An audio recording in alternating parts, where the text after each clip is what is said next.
Soyons honnêtes, nous sommes tous des grands procrastinateurs. Nous avons tous une liste interminable de choses à faire, et souvent nous allons nous coucher en nous disant « Eh merde, j'ai encore oublié de faire tel truc, tant pis, je le ferai demain ». Et le lendemain, on se réveille et c'est la même chose. La vérité, c'est que pour les tâches chiantes, demain n'arrive parfois jamais. Mais ce qui est dommage, c'est qu'en prenant l'habitude de remettre à demain, nous passons certainement à côté d'une partie de notre vie. Et puis nous entretenons ce vague sentiment de culpabilité que nous connaissons si bien. Et c'est d'autant plus vrai quand on se met à son compte et que notre succès repose d'un coup sur notre discipline. J'ai pendant longtemps été un grand procrastinateur et ça aurait pu devenir très problématique quand j'ai eu la liberté de m'organiser comme je le voulais. Afin d'éviter d'aller dans le mur, j'ai trouvé plusieurs techniques qui aujourd'hui me permettent de beaucoup moins procrastiner.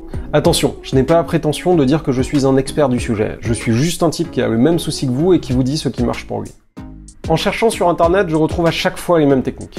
Diviser la tâche en petits bouts, utiliser une application miracle, trier les tâches en fonction de leur urgence, de leur importance, etc. Mais avec moi, ça n'a pas marché ou alors ça n'a pas duré longtemps. En fait, nous sommes tous pareils. On ne se pose pas beaucoup de questions quand il s'agit de faire quelque chose qui nous plaît vraiment. En revanche, on s'intéresse à des techniques dignes d'ingénieurs de la NASA pour parvenir à faire des choses simples mais qui ne nous font pas envie. En ce qui me concerne, le plus souvent, mon problème de procrastination était un problème de motivation et d'intérêt. J'ai par exemple tendance à procrastiner l'administratif ou les corvées. Si je ne ressens aucun intérêt pour une tâche, alors il m'est difficile de la faire, et la diviser en plein de petits bouts est parfois encore pire. Vous préférez boire une grosse gorgée d'un truc dégueulasse ou en boire plein de petites gorgées? Moi, je ne sais pas vraiment. Alors bien sûr, bien définir ces tâches est indispensable, mais les rendre plus agréables est pour moi encore plus important. Aujourd'hui, je vais vous donner les 5 techniques qui m'ont été les plus utiles pour procrastiner moins et accomplir davantage.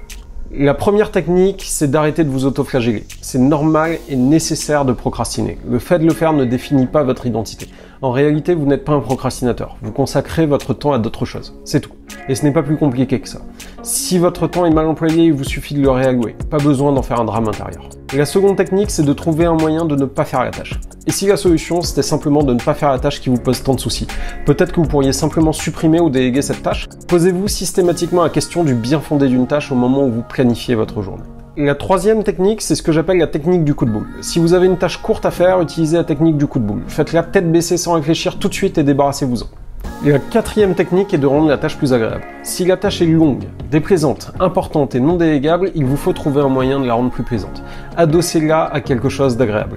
Par exemple, si elle ne demande pas trop de concentration, vous pouvez regarder un film, écouter de la musique ou un podcast. Et si vous êtes libre de l'endroit où vous travaillez, vous pouvez la faire dans un cadre agréable. Pas forcément besoin d'aller très loin, votre canapé ou le café du coin fait l'affaire.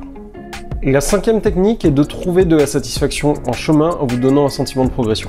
C'est spécialement utile dans le cas des tâches longues et difficiles où il est facile de se décourager avant de finir. Il s'agit de trouver un moyen de visualiser votre progression en barrant les différentes étapes sur un papier par exemple. D'ailleurs, j'ai entendu parler de l'histoire d'un type qui était devenu le meilleur commercial de sa boîte simplement parce qu'il avait trouvé un moyen de prospecter tous les jours. Il avait mis 2 bocaux sur son bureau. L'un était rempli de billes, l'autre était vide. Chaque jour, à chaque appel de prospection, il passait une bille du bocal plein vers le bocal vide. Son but du jour était toujours le même, passer les billes d'un bocal à l'autre. Ça paraît bête, mais c'est typiquement le genre de choses qui pourrait fonctionner avec moi et peut-être avec vous. Et enfin, la technique bonus, n'attendez pas d'être motivé pour effectuer vos tâches. Si vous attendez d'être motivé pour effectuer vos tâches, vous vous mettez en situation d'échec, car vous comptez sur quelque chose d'incertain. Prenez l'habitude d'effectuer vos tâches quoi qu'il arrive et accueillez la motivation comme un bonus quand elle est là.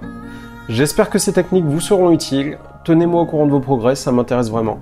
Et n'hésitez pas à me dire ce que vous avez pensé de cette vidéo dans les commentaires, j'essaie de répondre à tout. Allez, je vous dis à très vite.